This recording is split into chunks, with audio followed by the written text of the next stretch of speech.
Este es Cimetitlán, el mejor podcast de cine de bajo presupuesto. Y esta es una edición especial porque volvemos a los inicios. Hace muchos años grabé justo con Gabo el primer episodio en este canal, que era una entrevista a tu primer documental, largometraje documental, Tres Valles, del Génesis al Éxodo. Y volvemos una vez más en otro set y con otro documental para hablar acerca de un nuevo proyecto, El Papaloapan en 10 versos. Antes de que empecemos con toda esta historia que a mí me encanta, quisiera como que habláramos acerca del proceso de cómo es para ti desde que empiezas hasta que consigues la forma de financiarlo. Pero antes de todo esto, ¿cómo surge en ti esta idea de hacer un documental de esto? ¿Y pensaste en hacerlo realidad o era solamente como un proyecto independiente? El del Papaloapan en 10 versos. Bueno, ¿cómo nace la idea? Uh-huh. Eh, lo que pasa es que, a ver, siendo sincero, cuando no sé cómo doy con estos apoyos del PECDA, que es un recurso que te da el gobierno a través de la Secretaría de la Cultura, el Antefonca ahora tiene otro, se llama Sistema de Apoyo a la Creación y el Arte y la Cultura, algo así se llama ahora la Secretaría, pero bueno, hay una partida presupuestal para como artistas emergentes, ¿no? Jóvenes creadores, y te dan un presupuesto para hacer, ya sea, hay varias disciplinas, arquitectura, danza, fotografía, y entre esos están medios audiovisuales, hay guión cinematográfico, video. Y cuando me enteré de ese presupuesto para que te daban para hacer proyectos, más o menos como que investigué el tipo de proyectos que apoyan, y son siempre cosas dirigidas como más, no sé si todo es cultural, pero de cosas muy locales, muy regionales, muy específicas. Porque, a ver, ese presupuesto se destina y se divide y se agrupa por estados. Entonces, en el de Veracruz vi más o menos el tipo de temáticas a las que, no quiero decir les gusta apoyar, pero donde destinan comúnmente esos recursos. Y es donde caigo con la idea del Papaloapan en 10 versos, que era ese documental se trata de poetas populares, decimistas o versadores, o decimeros, como también mucha gente le dice, que es gente que acá en Veracruz se dedican a hacer décimas espinelas. La décima espinela es una, una estructura poética de 10 versos que tiene su estructura, pues, y se tiene que hacer de esa manera, ¿no? Y aquí en Veracruz, particularmente en la zona del Papaloapan, con el tema del son jarocho, esa estructura o esas décimas espirelas se acoplaron mucho a la música del son jarocho y se hizo como muy popular. Y aquí en la región hay mucho poeta popular, mucho decimista que se dedica a hacer décimas y que se ha dedicado por muchos años, y hay muchos famosos, hay muchas décimas famosas. Creo que las más populares, por ejemplo, son las de Tío Costilla, que le llaman a lo mejor, por ejemplo, la del puntalito, la del cigarro, ese tipo de décimas que se han hecho muy famosas, se hicieron por gente por esta región. Tío Costilla era originario de Matagallinas, si mal no recuerdo, creo que pertenecía, no me acuerdo si a Tierra Blanca o a Taliscoya, en ese municipio, ese pueblo. De ahí se mudó allá por Alvarado, pero bueno, era de por aquí, y fueron personas que a lo largo del tiempo en la décima espinela iban dejando mucha crónica y mucha historia. Y yo, parte de las cosas en las que me ha gustado a mí trabajar en el tema audiovisual es en el documental, como de narrativa, con cosas muy comunitarias, muy históricas, muy de la cosas, sí, comunitarias. Y dentro de la décima encontré yo que también estaba como esa narrativa, porque es como la décima también se convierte en una especie de crónica y de historia muy identitaria, muy comunitaria, porque la décima jarocha, que así se le conoce por acá, lleva, aparte de que hay un género que es como de mucho humor, mucha picardía, pero también hay uno que es guarda muchas historias regionales. Y entonces, por ahí fue que entré a la idea, dije, bueno, aquí hay cosas que me gustan, que es la historia, es la crónica, y pues la poesía como tal, y aparte la idiosincrasia y la personalidad que tienen estos poetas se me hacía bien interesante, porque a muchos de ellos los conocí en los fandangos jarochos, donde iba uno a tocar jaranas y eso, y llegaban ellos luego a decir décimas, y siempre se me hizo bien interesante como tal, como la personalidad de esta gente que se dedican a hacer versos, y aparte los que improvisan y la capacidad que tienen para ir improvisando décimas, bueno, eso es otro tema, pero también se me hace bien interesante. Entonces, por eso surge la idea, digamos, de la mano de que ocupaba yo un proyecto que pudiera caber dentro de las cosas que aprueban en el PECDA y que tuviera que ver un poco con los intereses personales, que es el tema comunitario e histórico y crónica. Y por ejemplo, ya que decidiste esto, ¿cómo fue escribir el guión? Porque al menos para mi perspectiva, creo que hacer un guión de documental es muy interesante y difícil. Para mí es difícil, porque al no saber qué va a pasar o al no saber qué van a decir las personas, pues ¿cómo le haces para hacerlo de una forma que te lo aprueben y que muestres lo que quieres que sea? ¿Cómo fue escribir eso? Ajá, ¿el guión como tal o el proyecto de... No, el guión, el guión. El guión ya. Pues ves, bueno, ahí está justamente eso que yo luego he escuchado de gente que tiene mucha experiencia en documental, ¿no? Es justamente difícil hacer un guión porque, o sea, el guión que puedes hacer al final de cuentas es la idea, quizás. Es decir, en mi caso, yo sabía que lo que yo quería contar era, bueno, el título es El Papaloapan en 10 versos. Okay, el Papaloapan es una región geográfica y aquí que incluye el estado de Oaxaca, de Veracruz y de Puebla, me parece, no estoy mal. Pero bueno, el Papaloapan en 10 versos tenía que ver con la Baja Cuenca del Papaloapan de acá del lado de Veracruz. Entonces, cuando yo me senté a hacer como el guión, yo lo que quería era encontrar decimistas. Yo tenía un promedio de, no me acuerdo si 10 versadores, no me acuerdo, y que con ellos iba yo a ir contando historias del Papaloapan, ¿no? A través pero todo en décima, ¿no? Entonces, como no se puede hacer un guión porque yo no sabía qué décimas iban a decir, a quiénes iba exactamente a entrevistar y demás, se hace más como una escaleta, por así decirlo, o una guía, yo lo veo más como una guía. Es decir, tengo preguntas, yo creo que empiezo por ahí, es decir, quiero saber cómo llegó la décima a esta región de Veracruz. Entonces, son de las preguntas fundamentales que tengo que hacer. ¿Qué más? Quiero saber, no sé, cómo se hace una décima. Entonces, con las preguntas es donde, o sea, es lo más importante, yo creo que dentro de este guión, por así decirlo. Y ya eso te va dando, pues... ¿El camino? Exactamente, en las entrevistas. Y yo creo que el guión se hace en la producción, en el trabajo de campo, pues, porque, pues, no se... O sea, el guión de documental, pues yo creo que no se puede hacer porque, pues, porque se hace, eso se va haciendo en el camino, pues se va formando. Yo creo que el guión lo hace ya en la edición, tal cual. Ahí es donde ya dices, pues el guión es ya cuando ya estás editando, cuando ya elegiste las partes de las entrevistas que vas a utilizar. Pero que yo sepa, bueno, a mi parecer, yo como con la mucha experiencia que tengo en el documental, pues no se puede hacer un guión como tal, porque no tienes actores, no tienes unos diálogos preestablecidos. Ajá. Entonces, lo que sí puedes hacer son preguntas y tener, eso sí, a lo mejor tu idea. O sea, la idea de decir, a ver, quiero que los temas, o sea, que la historia empiece aquí y termine en esta conclusión. Y entonces, con las preguntas, con los diálogos que les haces a tus entrevistados, tratas de que también todo se vaya encaminando a los puntos que tú quieres tratar, digamos, en tu guión, ¿no? Pero al final de cuentas, el guión lo hace a la gente que entrevistas. Y ya que tienes esto, ¿cómo se los mandas a ellos? ¿Lo pones como un documento con lo que quieres en guión? ¿Es como haces un borrador de hipnosis? ¿A quién? Para la convocatoria. Ok.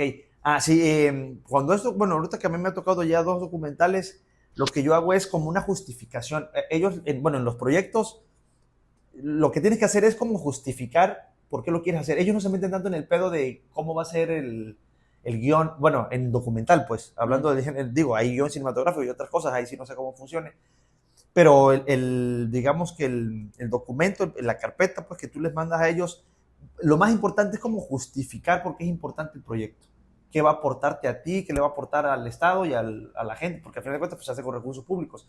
Entonces, lo que siempre como se busca es saber, justifícame por qué se debe de invertir dinero público en eso, o sea, eso qué beneficia, si es que así se le puede llamar, tanto a nosotros, o sea, a los que pagan impuestos, a la gente, como a ti como beneficiario de eso. Entonces, ahí es donde justificas, ¿no? Por ejemplo, en el tema del Papaloapan en 10 versos, era justificarlo por toda la historia que hay ahí. Y es, por ejemplo, en el sector cultural en Veracruz particularmente hay mucho trabajo, siento yo, alrededor del son jarocho. O sea, sí hay libros, documentales, reportajes, muchas cosas del son jarocho. O sea, de la música, ¿no? Y de los músicos del son jarocho, zapateadores, todo ese tema. Pero de los decimistas, casi no. Y, por ejemplo, documentales específicamente de décima de estas regiones, pues de solo décima, no. Siempre van más encaminados hacia el son jarocho.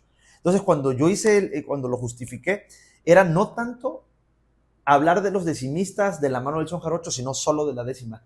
Y yo en el documental solamente una décima se acompaña de son jarocho, de músicos tradicionales, con jaranas, arpa, requinto. Los demás son con otro tipo de música o sonidos, pero no hay música. O sea, porque la idea era resaltar la poesía como tal, las décimas. Entonces, esa fue la justificación que hice de decir muchos de estos decimistas, porque también otra cosa, la mayoría fue gente, pues no anciana, pero ya de una cierta edad ya madura. Y era también la idea como rescatar, que no me gusta decirle así, pero esta gente que tiene mucho material y normalmente se pierde porque pues ni lo hacen en libros, es gente que se las memorizan y se mueren con ellas, y otro, un amigo, sobrino, alguien ahí que se aprendió 2, 3 décimas del tío, del señor que iba a cantar y que siempre andaba echando versos. Entonces la idea era como documentar esto, que es de donde había historia, donde hay crónica, donde hay el humor, donde está la identidad de la cuenca del Papaloapan, y por eso era la de como lo justifiqué yo, ¿no? Para que funcionara, para que así fuera. Y en sí no le mandé como un guión a los de PECDA, sino le mandé la justificación de por qué quería yo hacer ese documental. Fíjate que se me hace interesante eso que dices acerca de que querías que el principal protagonista fuera la décima. Ajá. Porque en el guión siempre dicen, hay 2 formas en las que la historia sigue algo, ya sea el personaje o el tema, ¿no? Si sigue el personaje vas a ver lo que él está haciendo, si sigue el tema es lo principal y los personajes son secundarios. ¿Fuiste muy consciente de que querías que en este caso fuera el tema la décima, o llegaste a pensar como, si no consigo tantas personas, tal vez me enfoco nada más en uno, o sientes que no daría como homenaje a eso? O sea, que no consiguiera tantas decimistas. Ajá, y que como que el documental nada más fuera solamente uno. De un solo decimista, de un solo poeta. Sí, de hecho, fíjate, pasó algo. Cuando me empecé a meter a conseguir Bueno, yo ya antes del proyecto, obviamente que antes de yo solicitarlo, yo ya conocía a varios decimistas. Y ya más o menos les comenté, oigan, en algún momento quiero hacer yo un proyecto documental sobre el tema de la décima, y yo ya sabía que iban a participar y que podía contar con ellos. Unos tenían 3 décimas, otros tenían 100, o sea, cada uno de estos personajes tenían cierto repositorio, ya cierto bagaje, digamos, de trabajo hecho. Y yo muy ingenuamente creí que con media hora me iba a dar para contar esta historia bien con todos estos decimistas que yo tenía en mente. Ya en el proceso de trabajo me di cuenta que era mucho material el que había, o sea, porque hay decimistas que tienen muchísimo, o sea, tal cual, con un solo decimista se pudo haber hecho el proyecto, hasta largometraje sin problema, ¿no? Porque tienen de muchas cosas escritas. Pero la idea era como, mira, una vez que te dan el proyecto, pasa algo, que a ti te asignan como asesor, no me acuerdo cómo le llaman, que es una persona que está siempre contigo en el camino que vas realizando tu proyecto, y con él te contactas y, oye, ¿cómo ves? A él sí le presentas ya como que más el guión, ¿no? O la escaleta. Y la persona que me tocó a mí en ese entonces me sugirió algo, me dice, oye, pero ¿cómo vas a conectar a tus protagonistas, a los poetas? O sea, solo lo vas a entrevistar a todos al azar, pero va a tener como una narrativa como tal. Y en eso, platicando, quedamos en que se convirtiera ese documental en una especie de viaje. Un viaje por la cuenca del Papaloapan. Y yo en ese momento me gustó llamarle eso un road documentary, ¿no? Como un documental de carretera. ¿Por qué? Porque se empieza en un municipio que se llama Tierra Blanca. Tierra Blanca está a pocos kilómetros de La Tinaja. La Tinaja, cuando llegas ahí, se llama la Puerta del Papaloapan. Digamos que de manera oficial o geográfica ahí empieza la zona de la cuenca del Papaloapan, no es una de las limitaciones con otras regiones. Bueno, la cosa es que ahí empieza. Entonces yo empecé a grabar desde ahí y a grabar desde ahí. Entonces yo dije, ok, esto va a ser un viaje fueron creo que 7 municipios de la cuenca del Papaloapan, de la cuenca baja, y dije, y voy a ir viajando y en cada pueblo que voy parando voy entrevistando a algún decimista y él me va a ir dando algo de su lugar. Por ejemplo, bueno, llegué a Tierra Blanca, el primer municipio, y ahí entrando en el documental, la primer décima que sale es una décima que hace este poeta a Tierra Blanca, al municipio, al pueblo, a la ciudad, ¿no? Entonces ahí empieza, y ya con él también se tira décimas de otros temas, y de ahí me vengo a Tres Valles. En Tres Valles también el decimista hace una décima de Tres Valles, de ahí me viajo al otro municipio que es Otatitlán. Entras ahí también y el decimista tiene la décima de Otatitlán, de ahí a Chacatianguis. O sea, cada decimista tenían ya décimas hechas de su ciudad, de su pueblo, y es como ese viaje por la cuenca del Papaloapan que es por 2 carreteras, la 145 y la 175, si mal no recuerdo, y se va conectando, o sea, este viaje se va conectando con décimas. Entonces, traté pues de que cada versador dijera al menos 3 décimas, para poder hacerlo como más o menos, que tuviera como un ritmo y que se sintieras pues en este viaje, que cada lugar que llegaras a través de la décima pudieras conocerlo un poco, su historia, no sé, algo. Y así fue como lo decidí. Y por eso es que decidí tener, en total fueron creo que 9 versadores, me parece. Ajá. Pero fue, te digo, un tema que lo platiqué con el asesor y por eso es que terminó que quedaran esa cantidad de decimistas y esa cantidad de lugares y que fuera como un viaje por la cuenca del Papaloapan y a través de la décima. Uh-huh. Fíjate que algo que también me interesa mucho es esta idea, no sé si a ti te pasa, pero como que muchos cineastas dicen que antes de grabar siempre hay muchos nervios y miedo y dices, ya no lo quiero hacer, ya mejor lo cancelo todo, ya sea por el miedo, los nervios. Hay algunos que dicen que nunca se va, pero por ejemplo, ¿llegaste a sentir esa sensación o ya lo ves más como una rutina? Sobre todo porque no era como algo nada más para ti, era algo que ya tenías un compromiso previo. ¿Te dio algún tipo de presión o no lo sentiste así?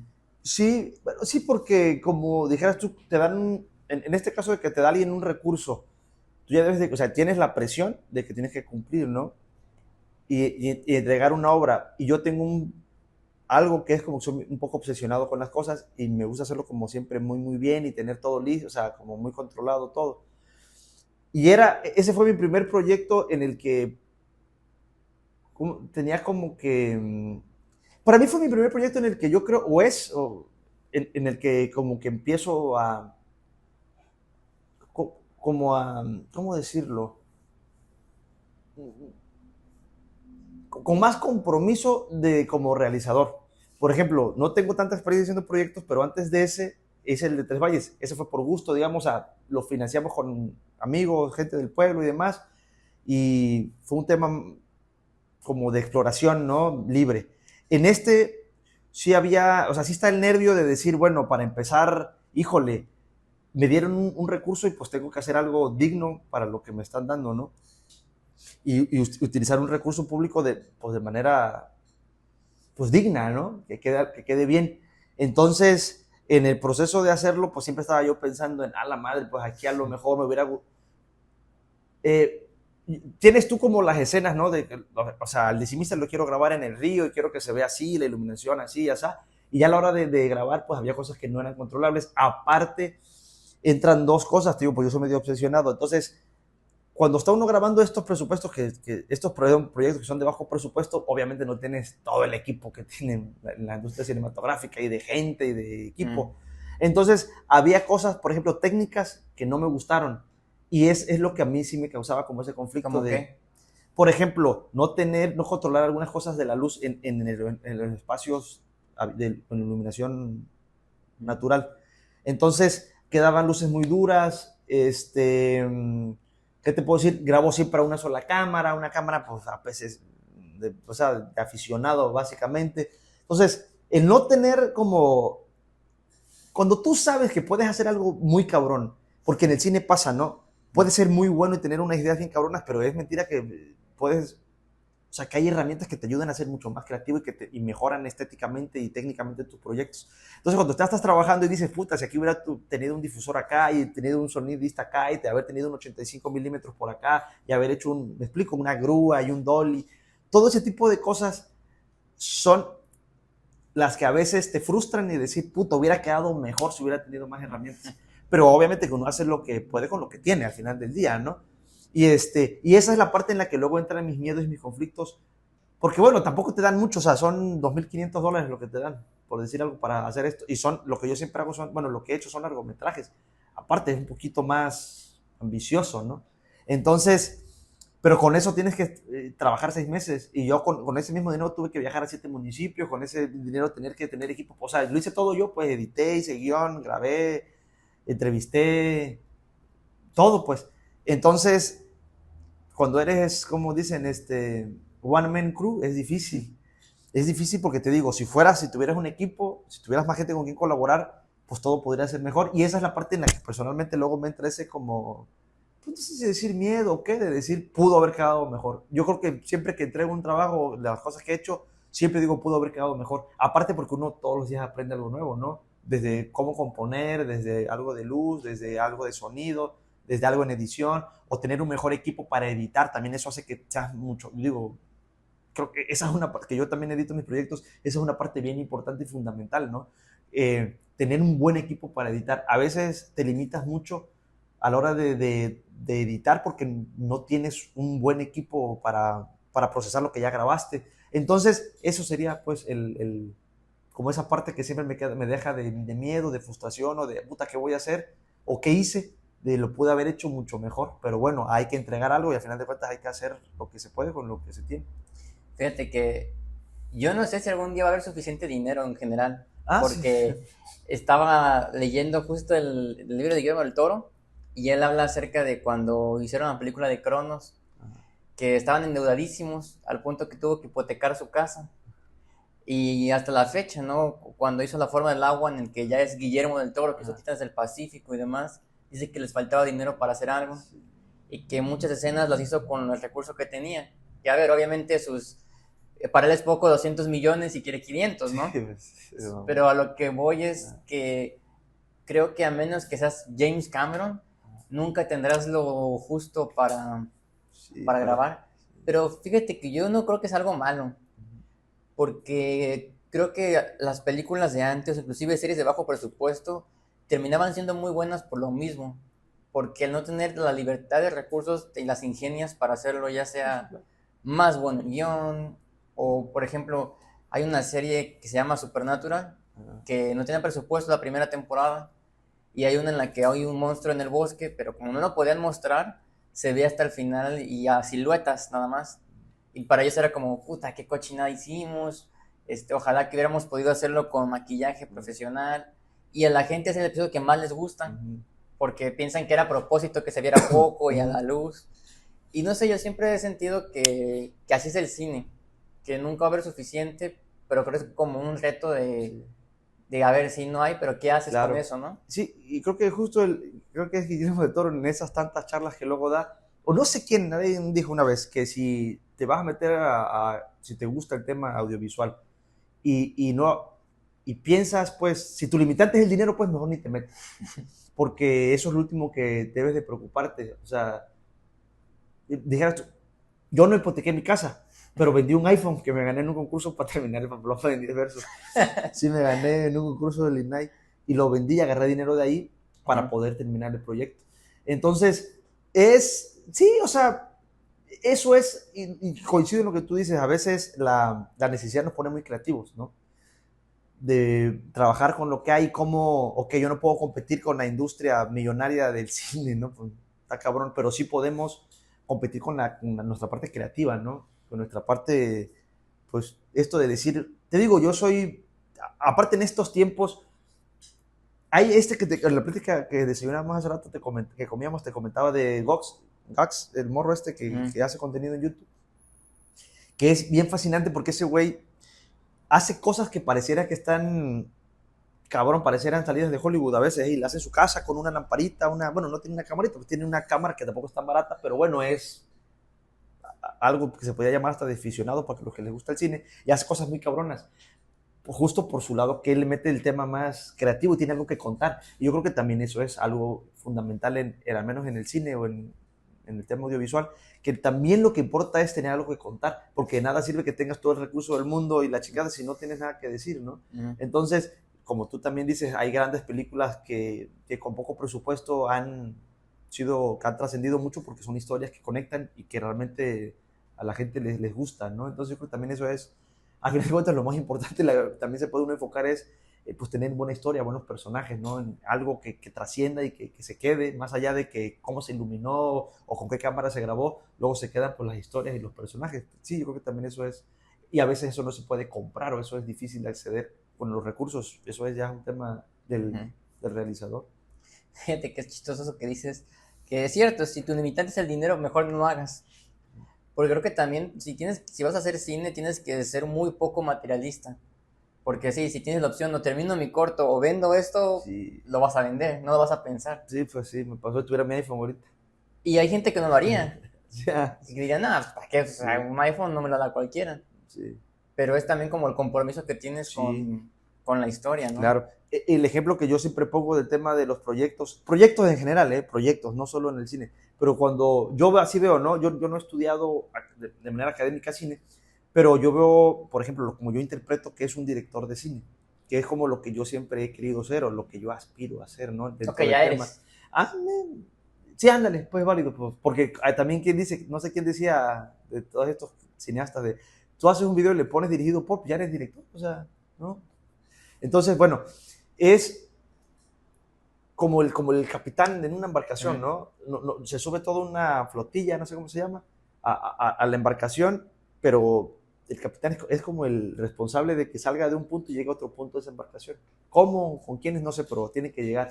Y entonces yo así veo este pedo, ¿no? De cuando uno realmente le gusta esto y le apasiona, pues ves que hay tantas historias del cine que el actor se muere o que no quiere o que se le va el fotógrafo, pero el director siempre tiene que ser como el que saque a flote el proyecto más allá de su ego, de los intereses de los egos de los actores o del recurso.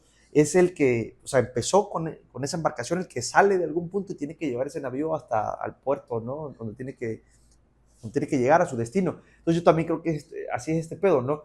De que te importe tanto un proyecto que no, o sea, que pues, que tú digas, no sé, o sea, que lo veas concluido es lo más importante, creo yo. O sea, empezar y terminarlo es lo más importante en cualquier proyecto y en el tema del cine, del audiovisual, pues no es la excepción. Yo creo que una vez que te metes y te gusta lo que estás haciendo, lo más importante es concluirlo, ¿no? Ver la obra realizada, como sea, pero realizada, ¿no? Lo más cercano a lo que era tu idea, pero realizada.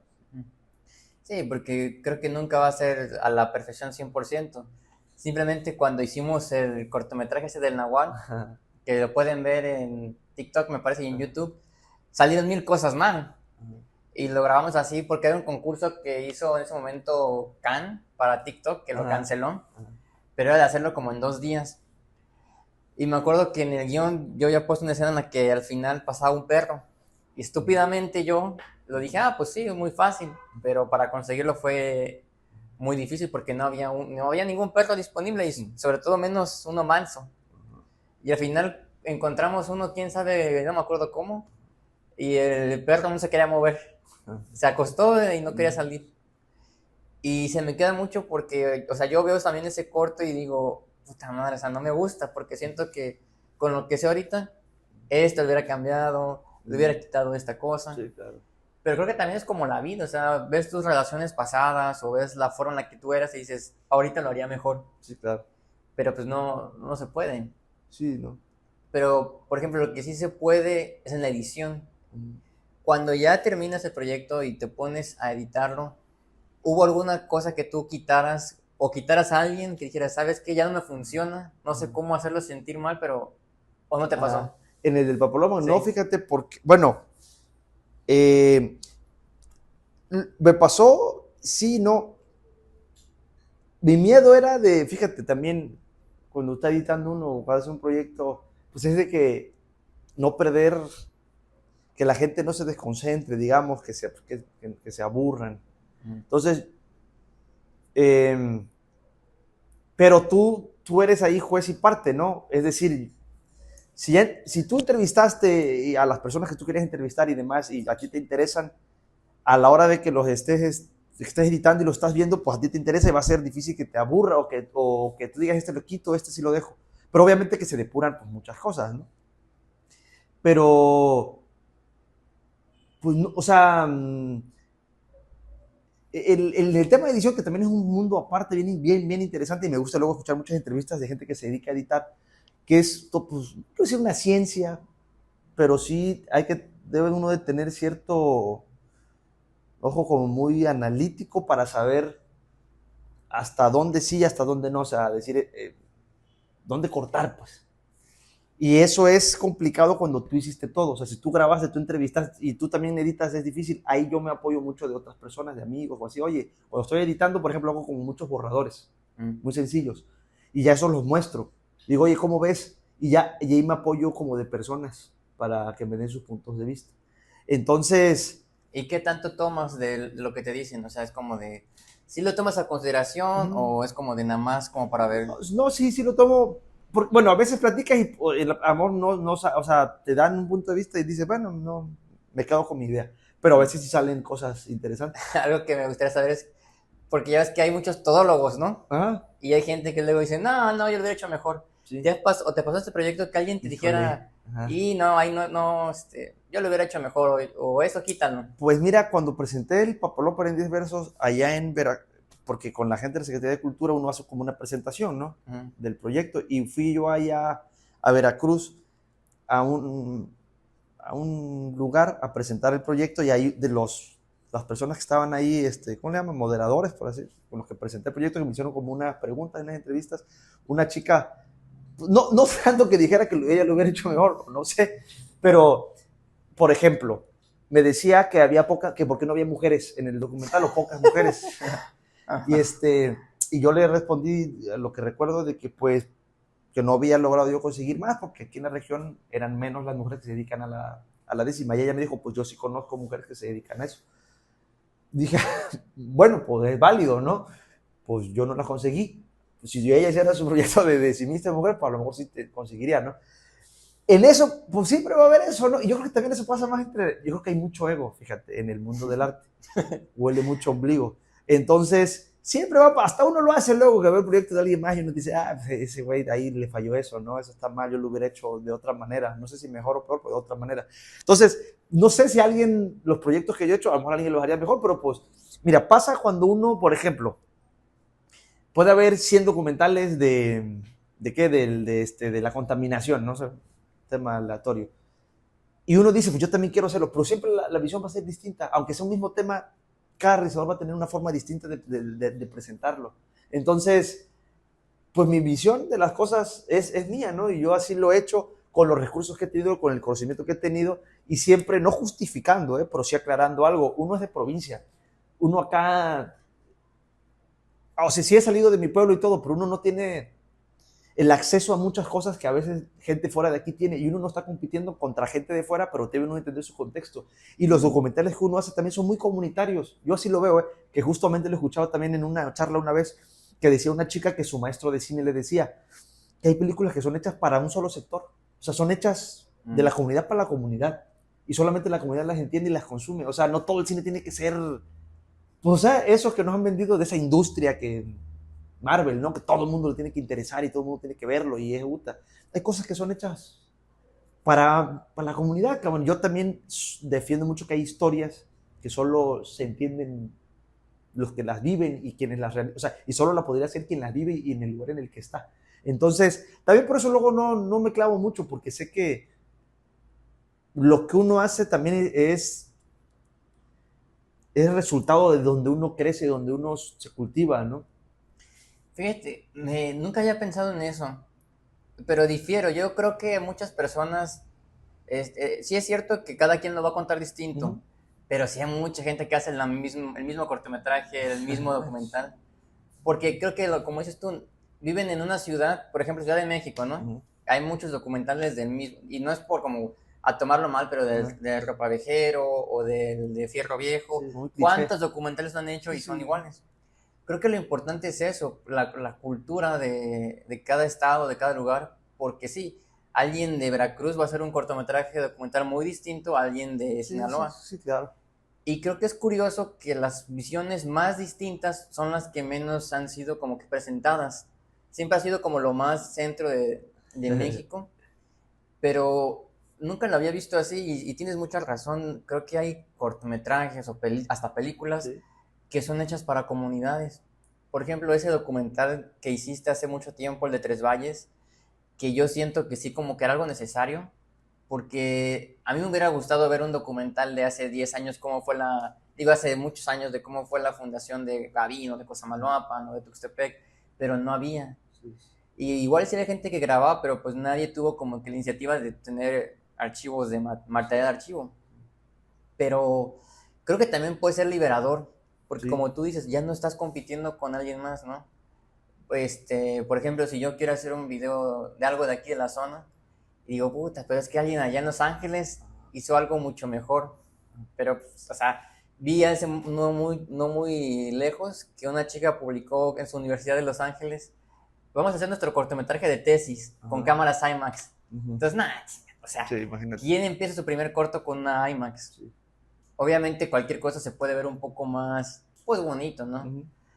Pero creo que sí me dejaste pensando en eso y la verdad creo que poco se ha hablado de que no tiene que ser comercial, de que si 50 personas que vieron un documental de su comunidad les encantó, Claro, pues para eso son las películas. claro, funcionó. Ujú. Sí. Pero creo que estamos muy alejados como que de ese entendimiento y sobre todo ahora que estamos en un consumismo express, Ajá.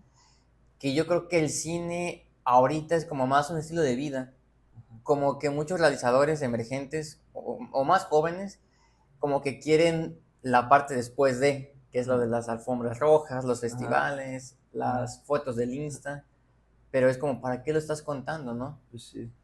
Cuando tú terminas ya este documental, ya está editado y entregado, ¿cómo decides para dónde va a ir? Es decir, como que, o sea, si ¿Para lo voy a qué? festivalear o aquí en dónde lo voy a proyectar o qué voy a hacer con él. Sí, fíjate, también quisiera saber, no me acuerdo dónde lo vi, pero a mí me interesa mucho el concepto de o vas a meterlo a YouTube o lo vas a llevar a festival. Ajá. Porque, por ejemplo, si lo llevas a festival de cine, digamos que ahorita filmas algo, estamos a diciembre. Si ahorita quieres grabar algo, tienes que esperarte hasta después de los festivales de cine, porque muchos no te dejan proyectarlo en YouTube. Por ejemplo, el de Morelia hasta octubre. O sea, grabas ahorita algo y se queda guardado durante meses. Y para la gente quizás suena poco, pero es como un año de tu vida en el que Sí, claro. estás como congelado. Ajá. Puede que le vaya bien o puede que no. Ajá. Y hay gente que dice, no, ¿sabes qué? Yo lo quiero subir a YouTube porque puede que alguien lo vea, puede que se haga viral. Sí. Y ha habido casos. Sí. Hace no mucho salió que un chico hizo un cortometraje que se llamaba Retrato de Dios, como de 10 minutos que grabó en un departamento, pero el cortometraje tuvo tanto éxito que Jordan Peele lo seleccionó. Ok. Pero a ver, obviamente es un caso aislado, ¿no? Claro. La cosa es que sí es posible que algo en internet se pegue y viralice, pero ¿tú cómo decides de, sabes qué? Sí, me quiero esperar a tenerlo oculto un año, o no, ya mejor que lo vean todos en YouTube. ¿Cómo decides eso tú? Fíjate que yo aprendí, o he estado aprendiendo mucho de este tema, digamos, vamos a llamarle así, de la difusión de un proyecto con estos temas de PECDA, porque ahí he conocido personas. Y eso es, creo que conocer a personas que tienen experiencia en estos temas aprendes mucho y ves. Para empezar, como realizador, ¿qué quieres? ¿Solo quieres contar historias porque quieres estar contando y tienes mucho que decir y no importa que alguien las vea o no, pero tú quieres algo que decir, pues haz lo que quieras con ellas? Pero si el tipo que está haciendo, pues también quiere ganar prestigio, ¿no? Quiere tener mayores recursos en algún momento, quiere hacerse un nombre, ¿no? En el mundo del cine. Entra mucho este tema de festivales, por ejemplo. Cuando yo hice el Papalope en 10 versos, me acuerdo que en una plática que tuvimos, una reunión virtual ahí con los otros beneficiados y demás, yo dije que pues yo mi documental terminando lo iba a subir a YouTube. ¿Por qué? Porque mi idea, yo soy, fíjate, hay temas que me gustan mucho y luego veo que hay documentales de eso, pero son inaccesibles. O sea, si no vas a un festival allá en la Ciudad de México o allá en Madrid o allá en Australia, ya no los viste. Y solo los ven como un sector muy, lo voy a decir así, para mí es hasta elitista ese pedo, güey. que el cine como este de autor o de investigación es como que solo lo vas a encontrar en ciertos lugares. Luego ni en plataformas de pago están, cabrón. Y digo, ¿qué chiste tiene invertir tanto tiempo, tanto recurso y tener un tema súper interesante si la gente no lo va a poder conocer?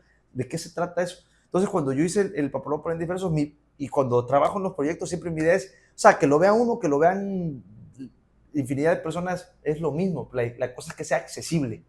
O sea, que digan, oye, quiero saber sobre la 10ª en Veracruz. Ah, hay un documental. ¿Dónde está? No, pues está en YouTube. O decir, no hay un documental, ¿dónde está? No, pues quién sabe. Es que creo que lo están festivaleando. Pues fíjate que el vato, pero no se puede ver. Hay un tráiler ahí en TikTok, pero pues quién sabe. Y le empiezas a investigar y nunca encuentras.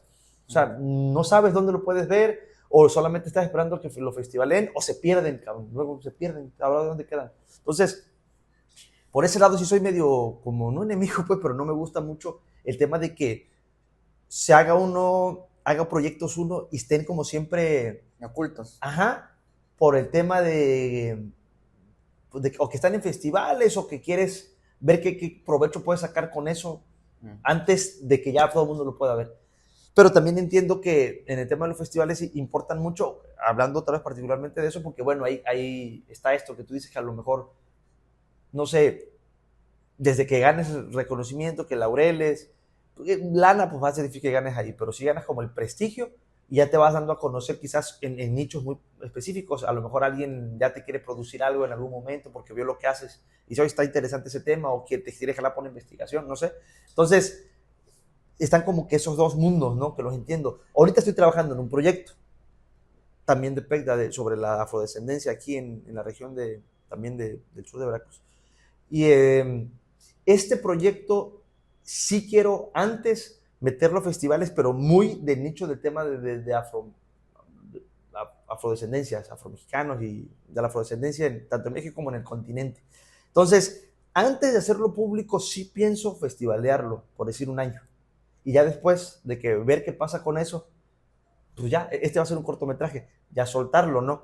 Pero con porque una de las personas que es mi tutora para este proyecto, sí me ha como insinuado, incitado, me ha motivado, me ha sugerido, pues, que cheque ese tema, ¿no? De cuando esté listo verlo y de ver qué se puede hacer antes de hacerlo público. O sea, ver la manera de así festivalearlo porque ese es como que otro mundo, fíjate. Después de que uno hace algo, cuando uno quiere seguir en este rollo de buscar pues, varo, güey, para poder seguir trabajando y produciendo. Y creo que la ruta de festivales es una ruta interesante para continuar y como que profesionalizarte, no sé si decirlo así, pero ya empezar a tener como más, hacer eco, pues, y decir, sí, ya te topan y a lo mejor puedes tener acceso a ciertos recursos y poder seguir trabajando. Entonces, pues son esas dos cosas. Pero para pronto, no sé si hablé mucho y no dije nada, pero la idea es que yo personalmente sí me gusta que si lo hago, pues ya dejarlo en YouTube sin pedo, güey. Se haga viral o no, genere lana o no, pero es que la gente pueda acceder fácilmente a las cosas que uno hace. ¿Y por qué que el de la afrodescendencia, por qué tu pensamiento sí fue, quiero primero festivalearlo? Porque fíjate que también algo que quiero buscar con eso es ir a lugares donde se pueda hablar del tema. O sea, como que presentarlo, pero también hacer cosas alrededor del proyecto. Espero, digo, ese es como que un deseo muy personal. Porque si solo lo suelto, es válido, ¿no? Pero sí me gustaría que a la hora de verlo se puedan generar algunas discusiones sobre el tema de la afrodescendencia. Entonces, y estoy buscando más que nada festivales como especializados, por así decirlo, en temas afro. Y hay varios. Entonces, terminando, voy a empezar a investigar bien la ruta. Y quiero que sea muy de cine afrodescendiente, para pronto. Entonces, sí me quiero meter por esa línea y trabajar ahí. Y ya después, ahora sí, soltarlo, pues, después de que haya yo hecho esa rutita, aunque sean 2 o 3 festivales. Pero primero mi idea es por ahí, ¿no? Presentarlo como en lugares así. De mesas de diálogo afro, pues. Sí. No, pues está increíble. ¿Dónde podemos ver el documental? ¿El del Papaloapan? Sí. Todavía no se puede ver. No, el del Papaloapan en Diversos, sí, ya tiene desde que lo terminé el año pasado, creo lo subí enseguida. ¿Cómo lo busca la gente? El Papaloapan en 10 versos, está en YouTube y está ¿En qué canal? En Facebook. ¿En YouTube? En canal es mi cuenta de Gabriel Sánchez Carballo. ¿Y en Face? Igual, está público en mi página de Facebook. ¿Qué es el...? No, Gabriel Sánchez Carballo. público para todas las personas. Sí, el documental está público. Ok. Ajá. Fue un placer para mí esta charla. Gracias. Espero que repitamos otra en el Sí. siguiente documental. Sí, sí, sí. Que no sabemos cuándo se termine todavía, Ajá. pero que no sea tanto, porque este otro fueron, ¿qué? Como unos 5 años, ¿no? ¿Del Tres Valles? Sí. Sí, porque ese fue en el 2020, el primer capítulo. Porque grabaste las demás partes, Ajá. pero ya nada más hicimos Ajá. ese. Y el del Papalopa lo terminé hace un año, en el 2000. Empecé en el 2023 y lo terminé en el 2024. O, no, sí, creo que sí. Ajá. Que a veces la gente no ve eso, ¿no? Es como de, ay, tan cortito, sin saber que le metes muchos años de tu vida Sí, sí. a un proyecto. Sí, de eso sí. Mínimo 6 meses. Mínimo. Mínimo, Sí. porque como dices tú, ya de que lo festivaleas, Ajá, sí, sí, pero ahí de estás. que está. Sí. Y pues yo la verdad tengo muchas ganas de ver lo que haces y ver algo que hagas de ficción. Porque creo que cuando hagas algo de ficción va a ser fíjate, no sé por qué, me imagino como que algo de terror Sí. de tu parte, sí. Órale. No sé por qué, pero siento que será algo como muy, muy interesante. No, fíjate, sí. Me gusta el terror psicológico. Ujú. Ajá. Pero a ver si hacemos algo un día de eso. Pues Sí. ya está. Sí. Un placer, nos pueden Ujú. seguir en Filmetitlán y en soy Manuel Nova en TikTok, en Instagram. ¿Dónde te siguen a ti en TikTok y en Insta? Pues sí, no las uso mucho, pero en Instagram, y mi nombre y todo, Gabriel Sánchez Carballo. Bueno, Sí. pues nos vemos en el siguiente episodio y adiós.